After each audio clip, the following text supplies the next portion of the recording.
Friends, welcome to my channel. तो आज बात करेंगे कि आपको कनाडा आने से पहले क्या क्या चीज़ें लेके आनी चाहिए। जब भी आपका कनाडा का वीज़ा लगता है, चाहे आप स्टडी वीज़ा पे आ रहे हो, आप किसी भी पर्पज़ के लिए आ रहे हो कनाडा में, तो काफ़ी मेरे फ्रेंड्स की, काफ़ी रिलेटिव्स के कॉल आते हैं कि हम कनाडा आ रहे हैं, वो स्टूडेंट वीज़ा पे आ रहे हैं, जैसे भी आ रहे हैं, तो हमें क्या क्या कैरी करना चाहिए, क्या मोस्ट इंपॉर्टेंट थिंग्स होती हैं जो हमें कनाडा आने से पहले इंडिया से ही लेके आनी चाहिए। सो फर्स्ट थिंग फर्स्ट, जो मेरा मानना है सबसे मेन चीज़ है, अगर आपने इंडिया में ड्राइविंग की हुई है, आपके पास वहाँ पे लाइसेंस है, तो ये कोई नहीं बताता, आधे लोगों को पता ही नहीं होता कि ये चीज़ कितनी इंपॉर्टेंट है। आप ड्राइविंग एब्स्ट्रैक्ट ज़रूर लेके आओ अपना। अगर तो आप किसी यूनियन टेरिटरी में रह रहे हो, जैसे मैं चंडीगढ़ से हूँ, तो हमारा जो ड्राइविंग एब्स्ट्रैक्ट है वो एमसी ऑफिस से निकल जाता है। अगर आप पंजाब से हो या हरियाणा से हो, तो जैसे बोल देते हैं कोर्ट्स या कचहरियाँ, वहाँ से निकल जाता है ड्राइविंग एब्स्ट्रैक्ट, मतलब आपका ड्राइविंग रिकॉर्ड। तो उससे क्या फ़ायदा होता है, उसके लिए मैं आपको एक अलग से वीडियो बनाऊंगा ड्राइविंग के ऊपर, उसमें आपको पता लग जाएगा कि उस ड्राइविंग एब्स्ट्रैक्ट का लाने का क्या फ़ायदा होता है। ड्राइविंग एब्स्ट्रैक्ट एक बहुत ज़रूरी चीज़ है, और आप अपना ओरिजिनल ड्राइविंग लाइसेंस भी लेके आओगे, तभी उस ड्राइविंग एब्स्ट्रैक्ट का आपको फ़ायदा मिलता है। फर्स्ट थिंग हो गई आपका ड्राइविंग एब्स्ट्रैक्ट। उसके बाद आ जाते हैं कपड़ों की बारी। कपड़ों के लिए आप अपने लिए कैजुअल्स लेके आएँ, जॉगर्स और टी शर्ट्स ज़्यादा प्रेफर करें, क्योंकि यहाँ पे काम भी ऐसे ही होते हैं कि आपको थोड़े लूजन अप क्लोथ्स ही अगर डालोगे, जितने कंफर्टेबल क्लोथ्स आप डालोगे उतना ज़्यादा बढ़िया रहेगा। उसमें आपके जॉगर्स आ गए, आपकी टी शर्ट्स आ गई, आपके ट्रैक पैंट्स आ गए, आपके पजामाज आ गए घर के, ठीक है। और जो आपकी जैकेट है, जैसे मैंने अभी जैकेट पहनी हुई है, बहुत नॉर्मल है, मैंने कनाडा से ही ली थी, but it's not as much good for outside. बाहर के लिए इतनी ज़्यादा अच्छी नहीं है, बिकॉज मैं गाड़ी में बैठा हूँ, तो ठीक है, गाड़ी के लिए ठीक है, घर के अंदर के लिए ठीक है, नॉर्मल के लिए ठीक है, बट ये स्नो जैकेट नहीं है। तो नॉर्मल आप जो घर पे इंडिया में भी जैकेटें पहनते हैं, आप वो जैकेट्स एक या दो, जितनी भी आपको आपके पॉकेट अलाउ करती है, आपका जो भी अकॉर्डिंग टू योर बैग का जो वेट है उसके अकॉर्डिंगली जो भी आप मैक्सिमम फिट कर सकते हो, आप 2-3 जैकेट्स भी ला सकते हो, 2-3 शूज़ ले आओ, एक फॉर्मल शूज़ भी ला सकते हो और एक फॉर्मल सूट भी ला सकते हो। आपके पास यहाँ पे कोई फंक्शन आता है, कोई आपकी सेरेमनी आती है, तो उसको अटेंड करने के लिए। मोस्ट इम्पॉर्टेंटली, काफ़ी लोगों को होता है कि यार वहीं पे जाके ले लेंगे, बट नहीं, वो चीज़ें आपको इंडिया से काफ़ी सस्ती पड़ जाती हैं। और अनदर थिंग जो इम्पॉर्टेंट है, ग्लव्स ज़रूर लेके आएँ अपने हाथों के लिए, जैसे भी ठीक रहें, वो ऐसे हो कि उस ग्लव्स को पहन के आप कुछ भी ग्रिप करना है तो नॉर्मल रहता है। फ्लीस वाले ले आओ, और कैप जरूर लेके आओ, 1 2 3, वो कोई ज़्यादा भारी भी नहीं होती, तो 2 पेयर ऑफ ग्लव्स भी ला सकते हो, और 2-3 कैप्स भी ला सकते हो, विंटर कैप्स जो आपके कान प्रॉपरली अच्छे से ढक ले। मतलब यहाँ पे तो ऐसे होता है कि जब स्नो आती है या जब स्टॉर्म आता है, तो मतलब सिर्फ आंखें दिखाई देती हैं बाहर, बाकी सब कुछ ढकना पड़ता है, बिकॉज फ्रॉस्ट फ्रीज होने का रहता है हमें। उसके बाद जीन्स लेके आ सकते हो, जीन्स काम पे भी डल जाती है, कुछ लोग डालते भी हैं, और नॉर्मल आपको आउटिंग करनी है तो उसमें डालनी है। तो और स्पेशली जैसे जो स्टूडेंट्स आते हैं, स्टार्टिंग में आते ही जो गाड़ी नहीं लेते, उनको बसेस में ट्रैवल करना पड़ता है, बसेस के लिए वेट करनी पड़ती है, और कॉलेज को कई बार थोड़ी दूर चल के जाना पड़ता है, तो वार्मर्स ज़रूर लेके आओ। इनर्स बोल देते हैं, वार्मर्स बोल देते हैं, वो अपर्स एंड लोअर्स दोनों ही लेके आओ। चाहे आपको जितना मर्जी आपको लगता है यार इंडिया मुझे तो ठंड नहीं लगती थी, बट यहाँ पे सबको लगती है, तो ऐसा कोई नहीं है कि यहाँ की ठंड से कोई बच जाए। और उसके बाद एक आधा ब्लेज़र ला सकते हो, एक कोट पैंट ला सकते हो कि आपकी कॉलेज की कॉन्वोकेशन होती है उसमें आप डाल सकते हो, कोई भी आपके कॉलेज की कोई प्रेजेंटेशन है उसके लिए आपको कोट पैंट चाहिए होता है, ब्लेज़र या फॉर्मल्स आप डाल के उसको अच्छा प्रेजेंट कर सकते हो, बिकॉज आपको जब इन क्लास या इन कॉलेज आपको प्रेजेंट करना पड़ता है तो थोड़ा सा आपको प्रेजेंटेबल बन के जाना पड़ता है, या खुद को भी अच्छा लगता है। उसके बाद आते हैं जो मोस्ट इम्पॉर्टेंट कह सकते हो आप, winter shoes and winter jacket. तो विंटर शूज़ के लिए अभी मेरे एक फ्रेंड से मेरी बात हुई थी, ही सेड कि अगर आपकी रीच में डीकैथलॉन आता है, आपके शहर के पास, आपके घर के पास डीकैथलॉन है, तो डीकैथलॉन का स्टफ़ और यहाँ का स्टफ़ सेम आता है, but only for shoes.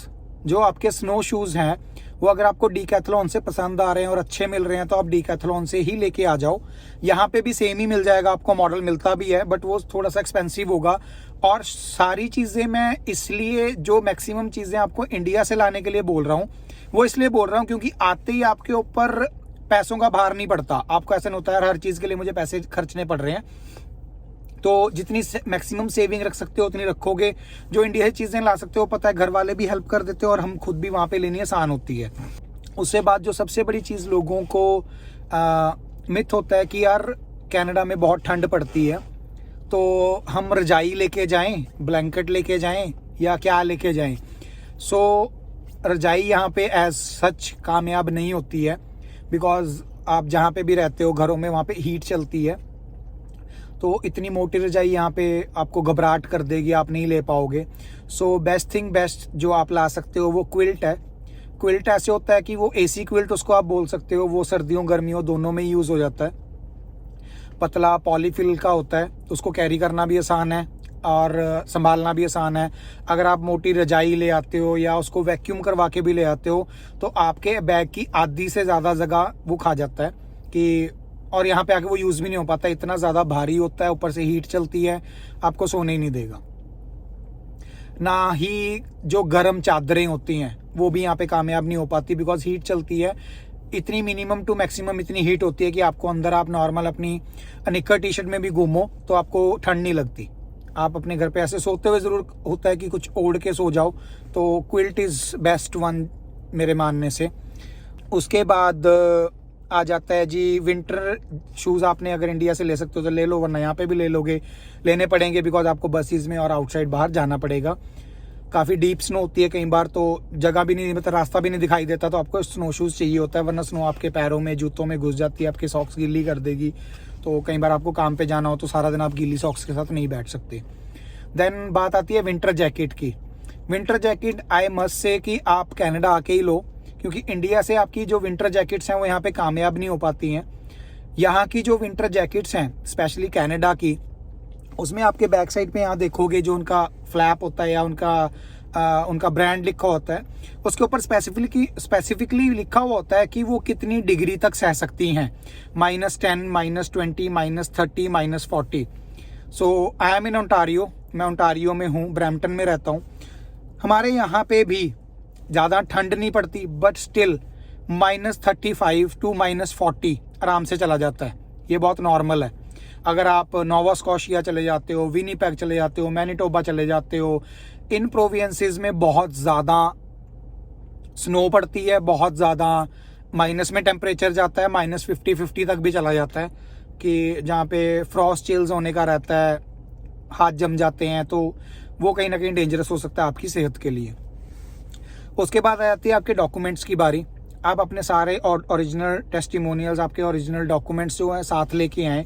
Indian proofs भी ला सकते हो, जैसे आपका आधार कार्ड हो गया, पासपोर्ट तो आपके साथ ही आता है, और आपका लाइसेंस आप लेके आते हो, उसके साथ आप चेक लेके आते हो, जो आपके 10th +2 आपकी कोई डिग्री की हुई है, और स्पेशली अगर आपकी कोई मेडिकल हिस्ट्री है तो आपके कोई मेडिकल डॉक्यूमेंट्स हैं तो वो भी आप ओरिजिनली कैरी करो साथ में, और सारे आपके डॉक्यूमेंट्स हो गए। उसके बाद आती है थोड़ी बहुत मेडिसिन्स की बारी।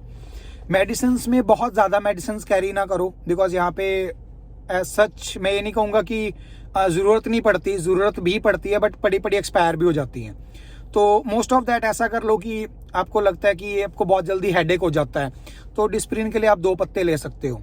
अगर आपको लगता है कि यार मेरे को बॉडी एक बहुत जल्दी हो जाती है या मैं बीमार बहुत ज़्यादा पड़ जाता हूँ, तो क्रोसिन ले लो उसके लिए, बट बहुत मिनिमम सी क्वांटिटी में लेके आओ। बहुत ज़्यादा बड़ा उसका बैग ना बना लो कि बाद में पड़ी सारी एक्सपायर हो जाती हैं। यहाँ पे मेडिसिन मिल जाती हैं, मोस्टली यहाँ पे टाइनॉल जैसे चलती है, तो वो बीमार में, सिर दर्द में, बॉडी एक में, सभी में काम करती है। उससे आपको थोड़ा सा अगर लग रहा है कि मुझे ज़्यादा हो रहा है तो एडविल यहाँ पे आती है। वो भी जो टाइनॉल है वो एक पैरासीटामोल है, और जो एडविल है वो इबुप्रोफेन है, तो वो थोड़ा सा उसका फ़र्क है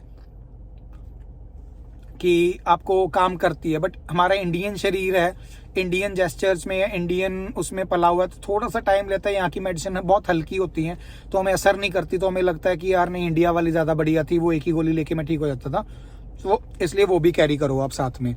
एक और चीज़ आपको इम्पॉर्टेंट बताऊंगा जो आपको कनाडा आते हुए ज़रूर लेके आनी चाहिए। एक यूनिवर्सल स्विच होता है, यूनिवर्सल अडाप्टर उसको बोल सकते हो आप। मैं उसका स्क्रीनशॉट भी आपको डाल दूंगा, इंडिया में इजीली अवेलेबल हो जाता है, वो कहीं पे भी हो, आप किसी भी कंट्री में जा रहे हो, इंडिया में भी यूज़ हो जाएगा, कनाडा में भी यूज़ हो जाएगा, ऑस्ट्रेलिया में भी यूज़ हो जाएगा। और उसके अगर आप 2 कैरी कर सकते हो तो ज़्यादा अच्छी बात है कि कई बार एक हमें लैपटॉप पे चलाना पड़ता है और एक हमारे मोबाइल चार्जर के लिए चल जाता है, ताकि आपको आते ही यहाँ पे चार्जर अलग से ना लेना पड़े। क्योंकि यहाँ की जो पिन्स हैं वो, कनाडा की बात कर रहा हूँ मैं, कनाडा में जो प्लग पिन्स हैं वो डिफरेंट होती हैं इंडिया से। तो यूनिवर्सल चार्जर या यूनिवर्सल अडाप्टर उसको बोल सकते हो, वो जरूर कैरी करो साथ में। वन मोर थिंग, आप अपना बैग पैक ज़रूर लो, जो एक पिट्ठू बैग होता है जिसमें आप अपना लैपटॉप भी कैरी कर सकते हो, छोटे मोटे ग्लव्स, कैप, टोपी, कुछ भी आप डाल सकते हो। तो कॉलेज के लिए आपको डेली कम्यूट करेगा। वाटर बॉटल ला सकते हो, यहाँ पे आके लोगे, मिल यहाँ पे भी जाएगी, बैग पैक भी मिल जाएगा। ऐसी कोई भी चीज़ नहीं है जो कनाडा में ना मिलती हो, इट्स अ मिथ। इवन कुछ चीज़ें इंडिया में नहीं मिलती जो इंडियन चीज़ें कनाडा में मिलती हैं, and even in a better quality. But just to avoid over expenses, कि आपका एक्सपेंस आते ही एकदम से आपको पैसे ना खर्चने पड़े, उस चीज़ के लिए मैं बताऊंगा कि बस इंडिया से जो आप चीज़ें ज़्यादा ला सकते हो वो ज़्यादा फ़ायदेमंद है। उसके बाद आती है यूटेंसिल्स की बारी, बर्तनों की बारी। तो अगर आप सिंगल आ रहे हो, ज़्यादातर स्टूडेंट होते हैं तो वो सिंगल्स ही आते हैं, उनको ऐसा होता है यार 2 तो बैग है, क्या क्या लेके जाऊं। तो एक पैन ले लो जिसमें आप चाय भी बना सकते हो, या आपको जैसे मैगी शौकी होते हैं मैगी खाने के, तो मैगी भी उसी में बन जाती है। 2 मीडियम से गिलास ले लो, 2 स्पून ले लो, 2 छोटी प्लेट्स ले लो, क्वार्टर प्लेट्स जिसको बोलते हैं, 2 फुल प्लेट्स ले लो। तो बेसिक सा हो गया। और अगर आपको है थोड़ा बहुत कुकिंग करनी आती है, या स्पेशली फॉर गर्ल्स जो कुकिंग कर ही लेती हैं, बॉयज़ भी कर लेते हैं बट डिपेंड्स, तो कुकर कैरी कर सकते हो, छोटा 3 लीटर वाला इनफ होता है सिंगल या 2 लोगों के लिए भी। और उसके बाद अगर यूटेंसिल्स में और हो तो पैन 2 ले सकते हो, कि एक छोटा चाय वाला पैन हो गया और एक कोई मैगी या कुछ भी छोटे मोटा जैसे हम सब्जी तड़का लगाते हैं तो वो चीज़ के लिए हो गया। और यूटेंसिल्स में मैं स्पेशली मेंशन करूंगा कि कुछ भी स्पेशली आप परचेज ना करो। अगर आप ले सकते हो तो अपने घर पे से ही निकाल लो उस चीज़ों को। कई बार घर पे, हमारे इंडियन घरों पे इतना ज़्यादा बर्तन पड़ा होता है कि कोई तो 3-3, 4-4 साल से यूज़ भी नहीं किया होता, क्योंकि मोस्टली लेते ही रहते हैं, वहाँ पे गिफ्ट आते रहते हैं। तो उनमें से अगर आप यूटिलाइज कर सकते हो तो वेल एंड गुड, बहुत सही रहेगा आपके लिए। आपके पैसे बचेंगे, घर वालों के पैसे भी बचेंगे, और आपका जो यूटेंसिल्स है वो यूज़ भी हो पाएंगे। सो ये मोस्ट ऑफ द चीज़ें हैं जो इम्पॉर्टेंटली आपको इंडिया से आते हुए, कनाडा आते हुए अगर आप कैरी कर लोगे तो आपके काफ़ी खर्चा भी बचेगा और आपको काफ़ी आसान भी रहेगा लाना और यूज़ करना भी। तो हो सकता है मेरे से कोई चीज़ मिस भी हुई हो, सो अगर मिस हुई होगी तो I will keep up you update. And अगर मोस्ट ऑफ द चीज़ मैंने वैसे कवर कर दी है तो होप आपको ये वीडियो अच्छी लगी हो। अगर अच्छी लगी हो तो आगे अपने फ्रेंड्स के साथ भी शेयर कर सकते हो। Thank you.